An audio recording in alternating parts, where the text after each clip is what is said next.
अस्सलाम वालेकुम, मैं हूं अलीना फारूक शेख। सबसे पहले हम प्रोग्राम में बात करेंगे गुज़श्ता रात आधी रात को एक सदारती ऑर्डिनेंस जारी होता है और उसमें पता चलता है कि हुकूमत ने नैब ऑर्डिनेंस में तरमीम कर दी है। अब कायम मकाम सदर सादिक संजरानी ने इसको ऑथराइज़ किया है और इस ऑर्डिनेंस के ज़रिए जो मौजूदा हुकूमत ने 2022 में जो तरमीम की थी उनको तब्दील किया है और चेयरमैन तहरीक इंसाफ के दौर में जो नैब कानून था, जिसको हम बड़ी दफ़ा डिस्कस भी कर चुके हैं और जिसके ऊपर मुख्तलिफ हल्के बड़ी तनकीद भी करते हैं, तकरीबन आप कहिए उसी शक्ल में वापस आ गया है।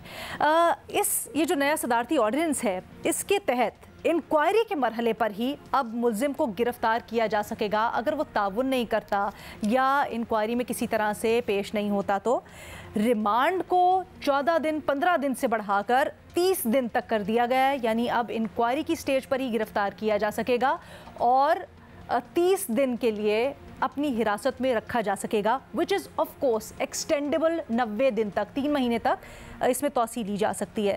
2022 का जो नैब तरमीम थी, इसको आपको याद होगा पाकिस्तान तहरीक इंसाफ ने सुप्रीम कोर्ट में चैलेंज कर रखा है और इसके ख़िलाफ़ वो एक मौक़िफ़ भी अपनाते हैं और कहते हैं कि जो मौजूदा हुकूमत है उसने इस ऑर्डिनेंस के ज़रिए या इस तरमीम के ज़रिए एक NRO हासिल किया हुआ है और अपने केसेस माफ़ करवाने के लिए ये जो नरमियाँ हैं नैब कानून में वो करवाई थी। लेकिन देखा ये गया ओवर द टाइम कि जो 2022 में तरमीम की गई उसका पाकिस्तान तहरीक इंसाफ और उसके चेयरमैन को ख़ास तौर पे बड़ा फ़ायदा भी हुआ। अब ये जो हुकूमत वक्त ने वापस ये ऑर्डिनेंस करके तरमीम की है, जिससे पाकिस्तान तहरीक इंसाफ के चेयरमैन भी मुतासिर हो सकते हैं, क्या अब इसके ऊपर पाकिस्तान तहरीक इंसाफ रद्द अमल देगी और क्या इसकी मुखालफत करेगी? क्योंकि जो तरमीम हुई थी 2022 में उसको उन्होंने चैलेंज कर रखा है। यही पूछते हैं अपने तज्जियाकारों से कि क्या अब तहरीक इंसाफ मौजूदा नैब तरमीम की मुखालफत करेगी, हाँ या नहीं के ऑप्शंस हमें ज्वाइन कर रहे हैं सुहेल वड़ाइद साहब, हफीजुल्लाह न्याई साहब और मज़हर अब्बास साहब। सुहेल साहब, सबसे पहले आपकी मैं इसके ऊपर राय चाहूँगी। क्या आप समझते हैं क्या अब तहरीक इंसाफ को इसको करना चाहिए, इसकी अपोज़ करना चाहिए इसको, या फिर उनको बेशक इससे बेनिफिट ना हो लेकिन फिर भी उनको कहना चाहिए कि नहीं जी बिल्कुल सही है क्योंकि हमारे दौर में ऐसा ही था? देखें जी, तहरीक इंसाफ तो पता नहीं क्या करेगी, लेकिन मैं समझता हूँ कि ये बड़ा ही मॉरल बहुत ही गलत तरमीम जो है वो की गई है और उसकी वजह यह है कि जो हुकूमत ने पिछली तरमीम की थी वो बहुत अच्छी थी क्योंकि नैब के कवानीन बड़े जालमाना थे।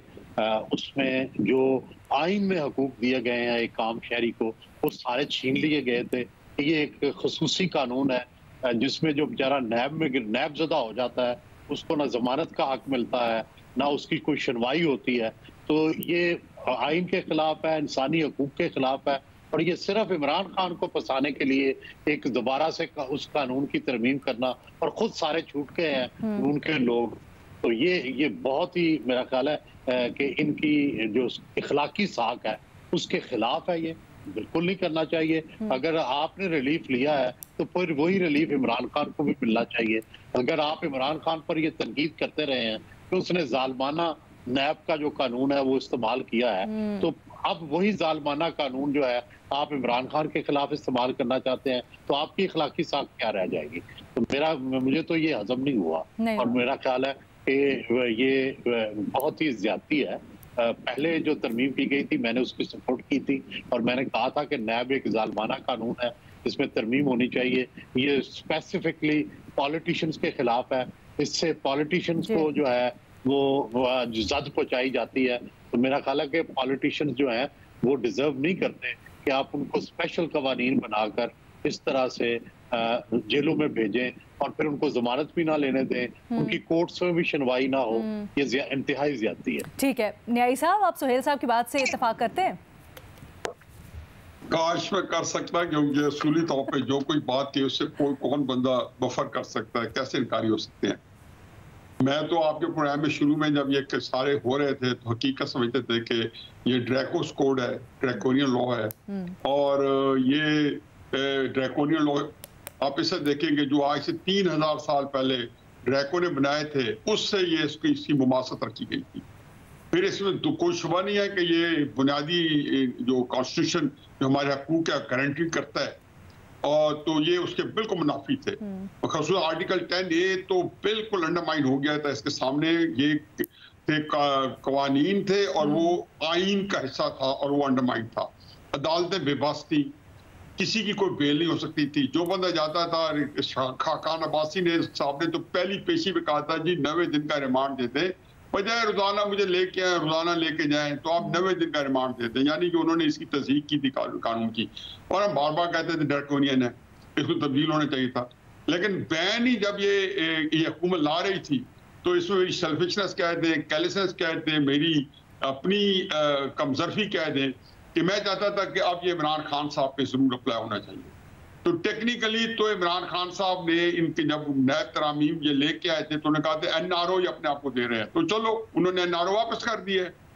यही आपने अपनी इंट्रो में कहा है कि जी सुप्रीम कोर्ट के अंदर इन्होंने इस कानून को चैलेंज किया हुआ है और वो अंडर कंसिडरेशन है। जब उन्होंने चैलेंज किया हुआ है इस कानून को तो इसका मतलब ये है कि उनके तो दिए जल जाने चाहिए हर तरफ से कि जी बड़े उनकी जो ख्वाहिशात हैं वो फुलफिल हो रही हैं, इनको कानून को NRO को। लेकिन इस हुकूमत के बारे में जरूर कहूंगा कि इनकी बड़ी कोता नजरी थी, कम नजरी थी उस वक्त। इन्होंने सिर्फ अपने आप को देखा और हकीकत यह है कि एक दफा चांस उस कानून को इमरान खान साहब पे और बाकियों पे अप्लाई तो होते देखना चाहिए था, क्योंकि जब नवाज शरीफ साहब और जरदारी साहब नए कानून के ऊपर इस नतीजे पहुंचे थे तो इसलिए पहुंचे थे कि दोनों पे अप्लाई हो चुका था। सही। इमरान खान साहब कभी भी उसका अंदाजा ना कर सकते कि ये कानून कितने सख्त है जब तक उन पे अप्लाई ना हो। अब उन्होंने ही उन्होंने कानून कर दिए हैं। मैं बिल्कुल सोहेल साहब से मादद के साथ और अपने आप से मादद के साथ इस डिस्क्लेमर के साथ के मॉरली ये कानून कहीं नहीं स्टैंड करते। आप ही को प्रोग्राम में कहता रहा हूं, लेकिन मैं हकीकत है कि मुझे इतनी खुशी हुई रात संजरानी साहब का आखिरी फैसला करके, क्योंकि अभी सदर आरिफ अलवी ने कदम रंजा नहीं फरमाया था तो उन्हें जल्दी जल्दी वो सारे केस निपटा दिए। मदद साहब सर क्या कहेंगे, उसूली तौर पे तो वो नहीं है इसके हक में साहब, लेकिन ही हैज हिज रीजन। साहब के उस फैसले से थोड़ा सा स्किप कर गए क्या कि उन्होंने जो जजेस की तनख्वाहों के बढ़ाने पर दस्तखत किए और मैंने कहा चलो वो आप एड्रेस कर लेंगे कि कल लंबा ही था, वो कहता है लंबा ही कल काम चल रहा था, कानून बनने की कल मिल लगी हुई थी। दूसरे देखिए असल मसला क्या है, हमारे सियासतदानों का सबसे बड़ा मसला ये है कि हम स्पेस दे देते हैं दूसरों को। इस तरह की कवानीन बना के आप स्पेस प्रोवाइड करते हैं जो कल आपके अपने गले पड़ते हैं। एक पॉलिटिकल पार्टी को ले लें, एक हुकूमत को ले लें, दूसरी हुकूमत को भुट्टो साहब के पीरियड से ले लें, उन्होंने तरमीम की कि जी फॉरेन लॉयर्स नहीं आ सकते, आखिर में उनके ही गले पड़ गई वो तरमीम। वो इसी तरीके से आप देखते चले जाएं। देखिए नैब के और ये जो नए नैब के चेयरमैन आए हैं, मुझे नहीं याद कि इनके तकर्रुर पे तहरीक इंसाफ ने कोई प्रोटेस्ट किया हो और कोई एहतजाज किया हो, मुझे नहीं लगता। उसकी वजह क्या हो सकती है? सोशल मीडिया पे अच्छा सोशल मीडिया पे किया होगा, वो किया होगा। दूसरे ये कि देखिए जो 90 रोज वाला था कि 90 रोज उठा के ले जाते थे, नॉन बेलेबल अंदाज में उठा के ले जाते थे। अगर सोचें आज वो कानून मौजूद होता 90 रोज का तो कितने तहरीक इंसाफ के लोग जो है उस कवानीन के तहत उठा लिए जाते हैं। बिल्कुल इसी तरीके से अब ये जो कर रहे हैं बिल्कुल पर्सन स्पेसिफिक नजर आता है ये कि इसके तहत वो PTI के चेयरमैन को पकड़ना चाहते हैं। कल जब इनकी हुकूमत खत्म होगी तो उनकी हुकूमत आएगी। हमारी कोई भी सिविलियन गवर्नमेंट्स हों, बस माशाल्लाह गवर्नमेंट्स की तो हम बात ही नहीं करते, किसी सिविलियन गवर्नमेंट ने अच्छे कवानीन नहीं बनाए जो दूसरों को भी सर्व करें, जो उनको भी सर्व से मुराद ये कि इंसाफ के तकाजे पूरे हों। नैब के कानून की सबसे बड़ा फ्लॉ जो है वो नैब के चेयरमैन की अनप्रेसिडेंटेड पावर्स हैं। उन पावर्स को डेलीगेट नहीं किया गया। बस एक चेयरमैन ने फैसला किया तो होता उसका नतीजा क्या होता है? उसका नतीजा ये होता है कि जो भी गवर्नमेंट आती है वो सिर्फ नैब के चेयरमैन को कॉम्प्रोमाइज कर लेती है। जब नैब के चेयरमैन के साथ मामला तय हो जाते हैं तो उसके बाद आप वो जिस तरह चाहे नैब को चला लें।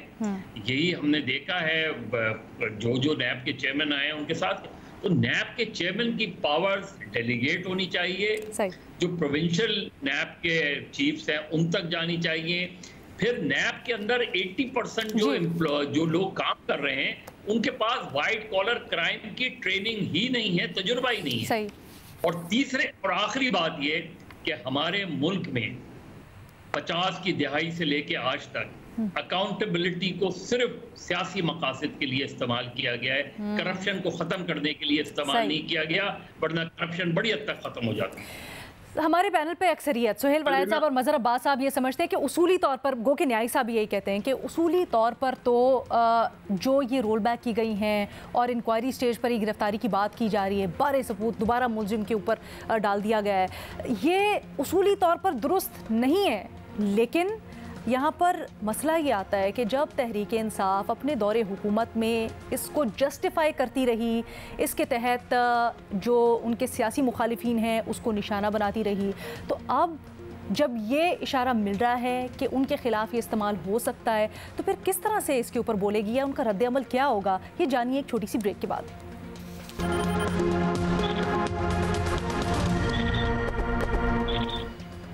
हुकूमत ने ऑर्डिनेंस के ज़रिए नैब कानून में तरमीम की है और 2022 वाला नैब ऑर्डिनेंस, जो कि बड़ी इसके ऊपर कंट्रोवर्सी भी और उसको ड्रैकोनियन लॉ कहा जाता है, उसके ऊपर उससे मुशाबहत रखता है। हिरासत की जो मुद्दत है उसको भी बढ़ा दिया गया, इंक्वायरी स्टेज पे गिरफ्तार किया जा सकता है। इसके ऊपर हमारा पैनल थोड़ा सा डिवाइडेड है, उसूली तौर पर इसके साथ नहीं दे रहे, लेकिन नियाजी साहब हमारे पैनल में समझते हैं कि ये कारमाए और चेयरमैन तहरीक इंसाफ और तहरीक इंसाफ जो कि इसको जस्टिफाई करती थी अपने दौर में और पॉलिटिकली जो अपने ओपोनेंट्स हैं उनके खिलाफ इस्तेमाल करती थी, अगर उनके खिलाफ हो रहा है, इशारे ऐसे मिल रहे हैं, तो इसमें कोई कबाहत नहीं है। सुहेल वड़ायत साहब। जी, मैं ये समझता हूँ कि ये जो स्कोर सेटल करने की बात है ये अब बंद होनी चाहिए। आप अगर इसी तरह स्कोर सेटल करते रहेंगे तो इंतकाम का दायरा तो कभी खत्म नहीं होता। तो किसी ना किसी को बड़ा दिल करके ये सिलसिला बंद करना चाहिए। और दूसरा, तहरीक इंसाफ को भी अब जबकि इतना बड़ा झटका लगा है, उसको चाहिए कि अपनी सोच को तब्दील करे, अपने जमहूरी क्रेडेंशियल जो है उसको बनाए। वो जमहूर की बुनियाद पर ही आना चाहती है तो कम से कम अपने जमहूरी क्रेडेंशियल तो बनाए। कम से कम नैब ऑर्डिनेंस के बारे में जो उसकी, नैब के बारे में जो उसकी राय है, जो उसकी फौज को हुकूमत में शामिल करने के बारे में जो उसकी राय है, और जो ह्यूमन राइट्स पे जो उसका स्टैंड है, ये सारा तब्दील होना चाहिए। उसको एक खासकर जो मिसाके जमहूरियत है उस पर मेरा ख्याल है कि उसको उसका शरीक बनना चाहिए और मिसाके जमहूरियत की तरह की सोच जो है उस पर इत्तेफाक करना चाहिए। मैंने एक दफा इमरान खान साहब से खुद बात की थी कि मिसाके जमहूरियत, तो उन्होंने कहा था ये बहुत अच्छा अकॉर्ड है, लेकिन अमली तौर पर वो इस अपनी पार्टी के अंदर इस वैल्यूज को, जमहूरी वैल्यूज को फरोग दें और अपनी पार्टी को और अपनी भी पॉलिसी ये बनाएं कि जिस तरह ये सियासी पार्टियां बरसों की लड़ाई के बाद इस नतीजे पे पहुंची हैं कि एक to live and let live जो है, तो जीने दिया जाए एक दूसरे को, तो इसी तरह की पॉलिसी वो भी बनाएं और जो ये ना इसरार करें कि मैंने दूसरों को मार के ही उनके ऊपर बैठना है। तो जब ये करेंगे तो दूसरे इंतकाम की सियासत बंद होनी चाहिए। नियाजी साहब, बंद होनी चाहिए। लीना, पहली तो बात यह है कि चौधरी साहब, सुहेल वड़ायत साहब को बहुत गलतफहमी हो जाती है। उन्होंने इमरान खान को राय दी और वो सर धुनते नजर आए इनको। हालांकि इनको नहीं मालूम कि उन्होंने उनको मगरू उतारा है कि भाई ये शरीफ आदमी है, तू ये मसला समेटो और निकलो, और जितने जल्दी मैं मालूम होते हैं जल्दी भाई जान छोड़ेंगे, मगर ये लोग नई दलील ना लेकर वो मगरू उतारा था। पता नहीं उर्दू ट्रांसलेशन क्या होगा, ताकि मैं बदल साहब को समझा मगरू उतारा, मगरू लाया, मतलब बस अभी टाल दिया, हम अच्छे अल्फाज में कह लेते हैं। अच्छा चलो। अच्छा, दूसरी बात यह जी कि मैं इसमें एक नुक्ता था, वो मदर साहब कह रहे थे, उसमें ज़हन में आया। मैं साहब को बड़ी दिलचस्प बात बताऊं।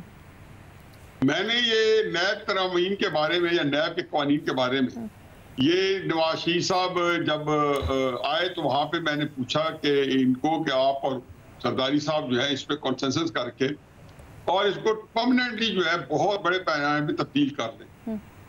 तो उस वक्त को उसका जवाब ना तशफ़ी बख्श जवाब ना मिला, लेकिन मेरा अपना अंदाजा था कि इनको इस बात की जो प्रेशर है कि जब ये देंगे, क्योंकि नवाज शरीफ साहब को जो 2014 से ही अपनी जान की पड़ गई, क्योंकि सियासत नहीं रियासत बचाओ के नाम पे खिलवाड़ शुरू हो चुका था।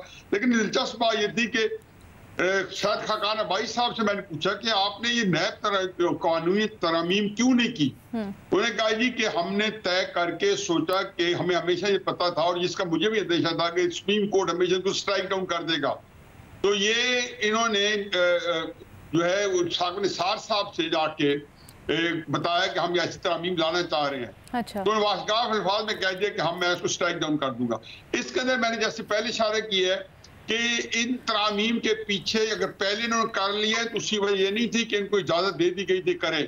उस वक्त जनरल बाजवा साहब को चूंकि एक और काम करना था और हुकूमत को घर भेजना था, तो ये सारी बात मान रहे थे कि ये अपनी तरामीम करें, इलेक्शन रिफॉर्म्स करें, नैब तरमीम करें और ये घर चले जाए। सर वैसे मजीद साहब इसका बेहतर जवाब देंगे, लेकिन माजरत के साथ सर ये फिर बाद के मुख्य होते हैं ये सारी बातें। अभी तो बहुत सी ऐसी कानून साजी हो रही है जिसको सुप्रीम कोर्ट स्ट्राइक डाउन कर रहा है, उसके ऊपर स्टे ऑर्डर्स दे रहा है, बट फिर भी हुकूमत बाज तो नहीं आ रही कर रही है। सर ये बताइएगा, ये बड़ी वैलिड बात है सर ये बड़ी वैलिड बात है सोहेल वड़ाइद साहब की, जब वो ये कहते हैं कि सियासी इंतकाम को बस होना चाहिए। क्या आप समझते हैं कि अब ज्यादा जो जिम्मेदारी है वो मौजूदा हुकूमत के ऊपर है, क्योंकि वो तो खुद बड़े सर इस चीज़ से गुजरे हुए हैं, वो अभी तक देख रहे हैं, भुगत रहे हैं क्या होता है क्या नहीं होता, तो अब इस रिवायत को ख़त्म हो जाना चाहिए।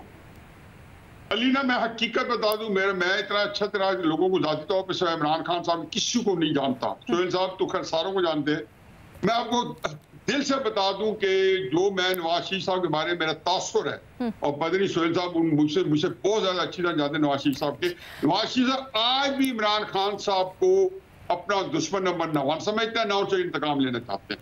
ये बात मुझे किसी मेरे दोस्त ने राजानवर ने वहां से बताई कि नवाज शरीफ साहब ने कहा था, ये कुछ 2 महीने पहले मुलाकात हुई तो जिक्र हुआ, उन्होंने कहा यार हमने ये इंतकाम की सियासत को दफन करना है। ये मेरी जाती राय है कि इमरान खान साहब को इसका जायका जरूर चखाना चाहिए कवानीन का। नहीं सर, तो फिर मैं ये कहता हूं इनको तो फिर नवाज शरीफ साहब, लेकिन इस वक्त तासुर तो ऐसा जा रहा है ना, फैसिलिटेटर बन रहे हैं।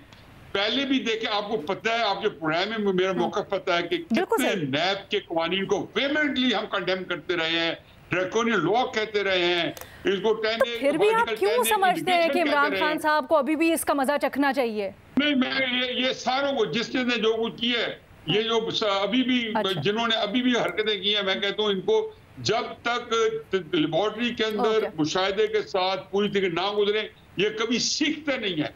क्या है कि खाने को पता है कि चार्टर ऑफ डेमोक्रेसी जो सोहेल साहब कह रहे हैं, उस वक्त इमरान खान साहब उस चार्टर ऑफ डेमोक्रेसी मौजूद थे। अच्छा, देखिए हमें मजा खाने की सियासत से बाहर आना चाहिए। कब तक एक दूसरे को मजा चखाते रहेंगे? चखा रहे हैं ना, पिछले 50 साल से हम कर क्या रहे हैं? यही तो कर रहे हैं हम। एक जाता है, उस पर जुल्म होता है, तो वो बजाय इसके कि वो उन कवानीन को ख़त्म करे, वो उन कवानीन को अपने मुखालिफ के खिलाफ इस्तेमाल करता है। जो बगावत के मुकदमे 1947 से चले आ रहे हैं, ख़त्म करें ना इन ट्रेडिशंस को, इन लॉज को ख़त्म करें, ये काले कवानीन को ख़त्म करें, अच्छी सियासी रवायात कायम करें। मीसाक़े जमहूरियत, बिल्कुल सोहेल साहब ने सही कहा, मीसाक़े जमहूरियत, दिलचस्प बात यह कि मीसाक़े जमहूरियत 2009 में खुद उस वक्त के वज़ीर आज़म यूसुफ रज़ा गिलानी साहब ने नहीं पढ़ा हुआ था, उनको डॉक्टर शोएब सडल ने बैठ के पढ़ाया कि मीसाक़े जमहूरियत में क्या है। चलिए जी, एक छोटी सी हम ब्रेक लेते हैं, दूसरे टॉपिक के साथ हाजिर होंगे। ब्रेक के बाद खुशामदीद जी।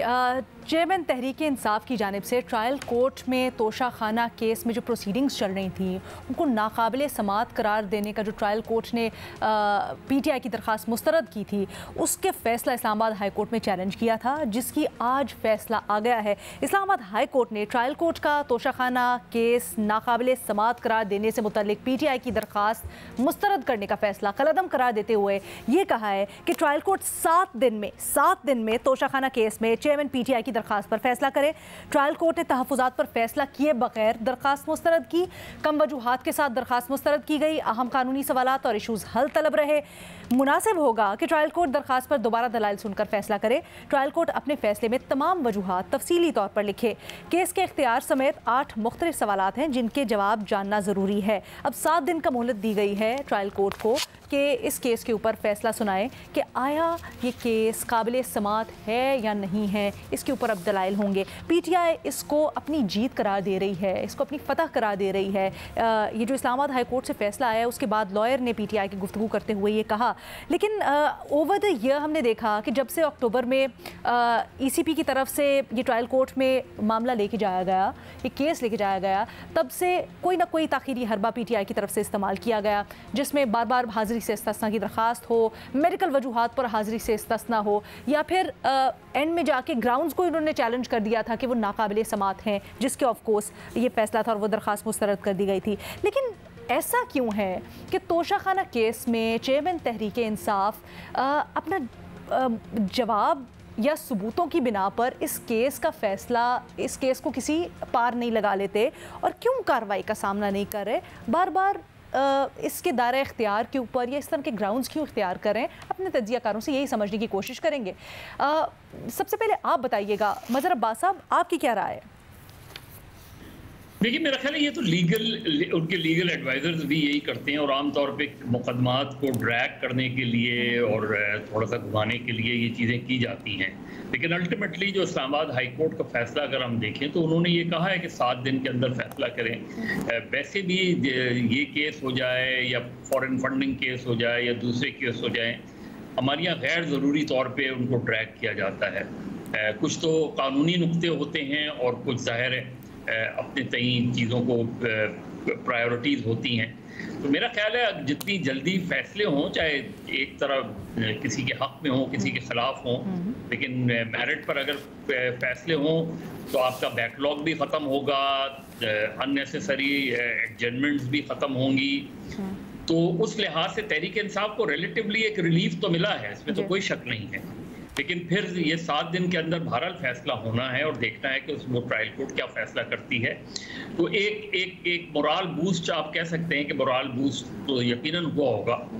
ऑलरेडी तहरीक इंसाफ काफ़ी उस लिहाज से डाउन है, उनके ऊपर मुकदमात, बेशुमार मुकदमात चल रहे हैं, न सिर्फ पीटीआई चेयरमैन के ऊपर बल्कि उनके दीगर रहनुमाओं के ऊपर भी चल रहे हैं। तो इसको हम एक टेम्पररी रिलीफ तो कह सकते हैं, लेकिन अल्टीमेट रिलीफ तो होगा कि जब फाइनल फैसला होगा तोशा खाने का, चाहे किसी के हक में हो किसी के खिलाफ हो।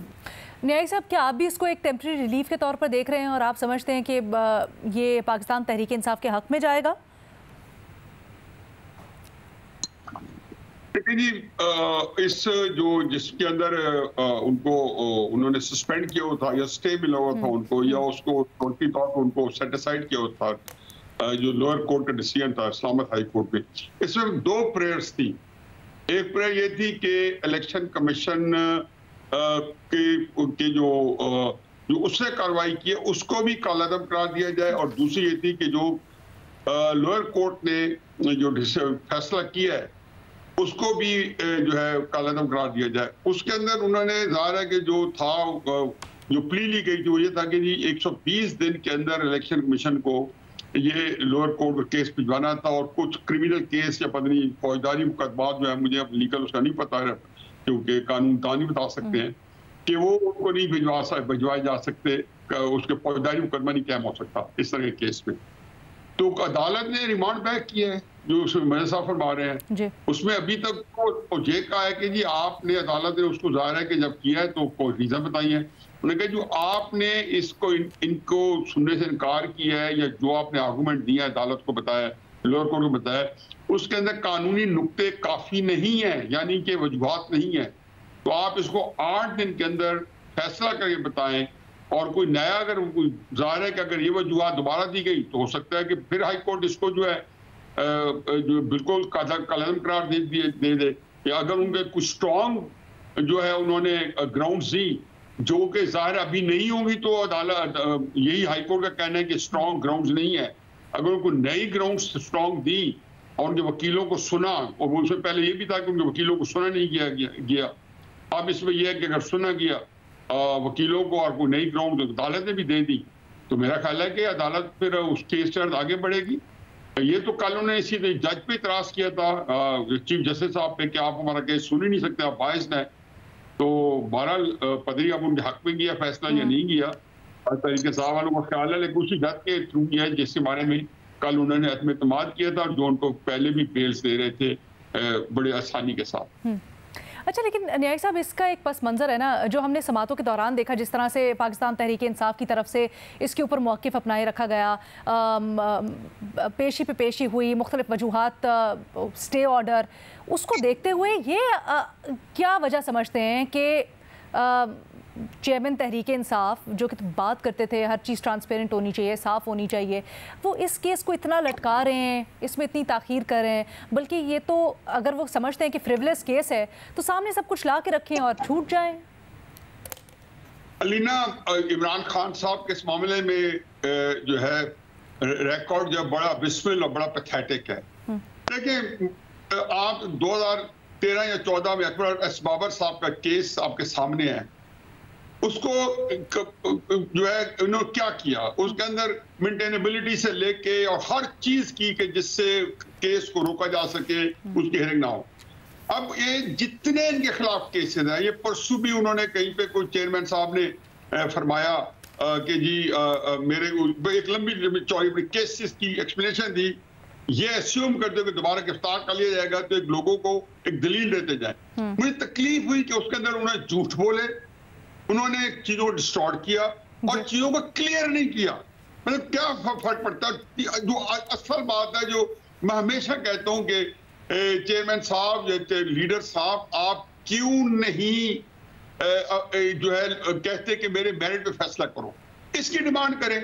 अगर आपको ये खतरा है आप ये कहीं मेरे बारे मेरिट पे फैसला करो, वो कहते नहीं टीवी पे आके मेरे साथ केस लड़ो, मैं भी टीवी पे अपना केस लड़ रहा हूँ, आप भी आके टीवी पे लड़े। मुझे कुछ समझ नहीं आती कि जो कहते हैं जी मैंने जो गलत कहते हैं वो भी बात उनकी सही नहीं है, उनका ख्याल है लोगों को पता नहीं है कि पता नहीं कब शुरू की थी। नाम इंसाफ जरूर रखा गया था, लेकिन 96 में मैंने इंसाफ की पार्टी शुरू की, मैंने अमन की पार्टी शुरू की, मैंने जमहूरियत की पार्टी शुरू की।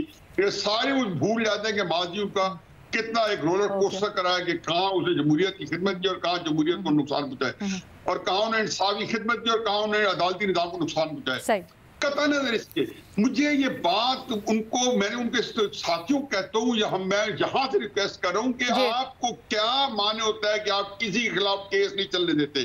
आप कहते हैं ये केस है ही गलत, तो क्यों गलत है? मैं कह रहा हूँ जज भी मैं हूँ, ज्यूरी भी मैं हूँ, और जो भी अगर इसको डिफेंस ही मैंने करना, तो ये मुझे बात समझ नहीं आती। बिल्कुल सही कह रही है कि वो इस केस में नहीं, हर केस में किसी को भी अदालत में जो है चलने देने के रवादार चलने देने की। ठीक है सुहेल वड़ायत साहब, अब ये भी बड़ा दिलचस्प है कि गुज़श्ता रोज़ एक दरख्वास्त दायर की जाती है chief justice Islamabad high court के ऊपर अदम एतमाद जाहिर किया जाता है चेयरमैन तहरीक इंसाफ की जानिब से।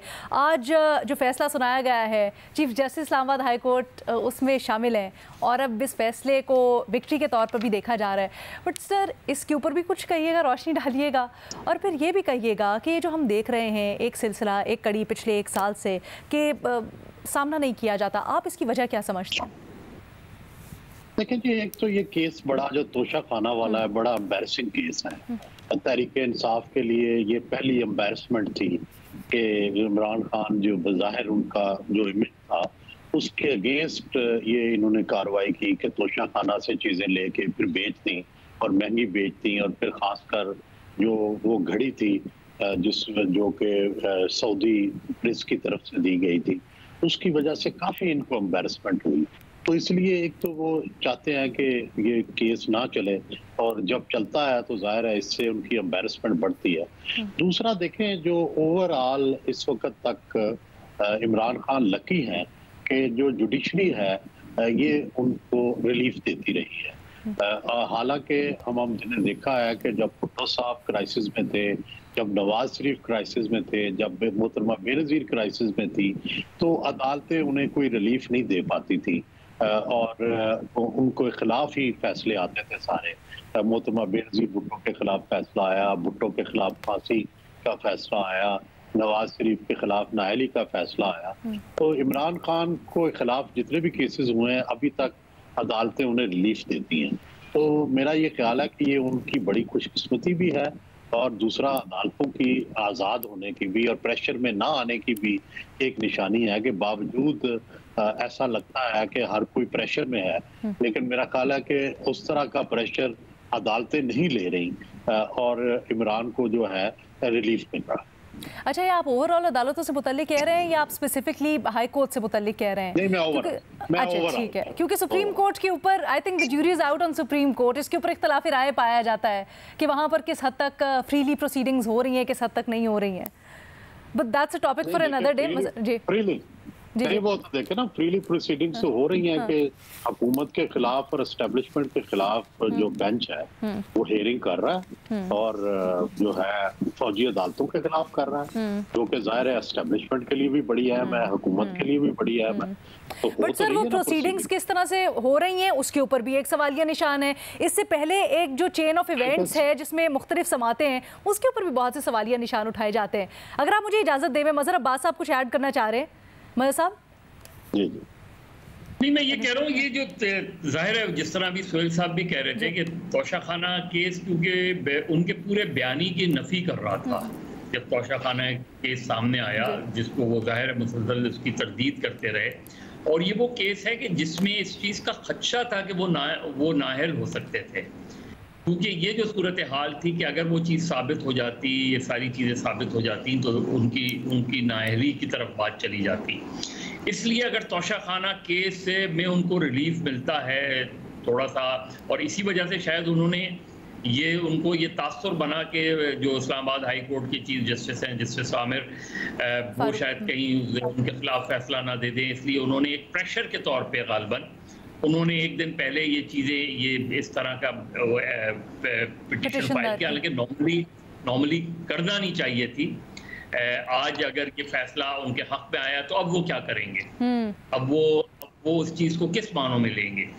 तो ये जो वो इसलिए तोशा खाने के बारे में पीटीआई और ख़ास तौर पे खुद पीटीआई के चेयरमैन बहुत सेंसिटिव, लेकिन अभी भी इट्स नॉट ऑल ओवर, क्योंकि अभी तो सिर्फ इस चीज़ को उन्होंने नाकाबिल समाअत करार दिया है कि वहाँ पर हो सकता है, नहीं हो सकता, अभी तो मामला ट्रायल कोर्ट में है।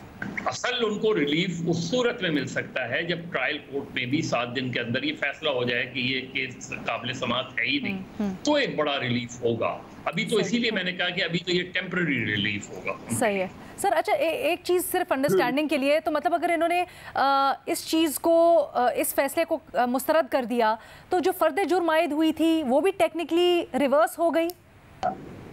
यूँ तो जाहिर है जब तक ये बेसिक क्वेश्चन पहले एड्रेस होगा ना कि वो काबिल समाअत है भी या नहीं है। जी, काबिल समाअत होगा तो वो स्टैंड करेगा, नहीं होगा तो फिर खत्म हो जाएगा। बेहतरीन। न्याय साहब देखिए जी, पहली बात तो ये है कि वो सोहेल साहब की बात से मैं थोड़ा सा, मेरा ख्याल था मैं ऐड कर दूं, क्योंकि उन्होंने एक डिफरेंट एंगल लिया है। उसमें यह है कि जब ये तोशा खाना पहले लीक आउट हुआ ना थोड़ा सा भी, तो हकीकत यह है कि चूंकि तहरीक इंसाफ के जितने जो अच्छे जो मतलब एक इम्पोर्टेंट लीडर्स हैं, उनसे मेरा हमेशा कभी ना कभी कुछ ना कुछ रहा है, तो वो बड़े इस पे शर्मिंदा थे और बगैर लफ्ज चबाए वो जो है इस बात पे वो कहते थे कि यार ये हमें लेके बैठ जाएगा तोशा खाना केस, ये हमारा जो सारी मिथ है, हमारा जो सारा वो, जैसे सोहेल साहब ने कहा कि हमें बिल्कुल एक हाई मॉरल ग्राउंड थी वो हमारी यहाँ पे बड़ी अंडरमाइन हुई है। दूसरी बात यह है कि इसके अंदर एक और एंगल है जो कि जाहिर है कि हमें सबको पता है, लेकिन क्योंकि हम वो डिस्कस नहीं करें, लेकिन उसमें ये देखेंगे तोशा खाने के अंदर बहुत सारी चीजें मलफूफ हैं। यानी कि उसके अंदर आपने चलो एक तो प्राइस डिक्लेयर नहीं किया, फिर प्राइस आपने जो लगाई वो सही लगाई नहीं लगाई, फिर जो आपने रिसीव्स थी और वो फौज निकली, उस दुकान के मालिक ने आके खुद बयान हल्फी दिया हुआ अदालत के अंदर कि जी वो मैंने नहीं दी और मैंने बिहार पे बनाई की। ये सारी बातें इमरान खान को लगे से नहीं खाती थी कि उन्होंने अभी भी चंद दिन पहले किसी ये जो चेयरमैन साहब हैं वो अपनी किसी तकरीर में फरमा रहे थे कि जी मरियम नवाज साहबा तो पकड़ी गई थी उसमें जाली रसीदों में, और उसी वजह से ये पैनामा और फला और नवाज शरीफ साहब को अभी भी कच्चा चना खोल के बैठे थे। तो ये सारी चीजें मैं तो कहता हूँ कि एक एक चीज के अच्छा के मकाफात के अमल होता है।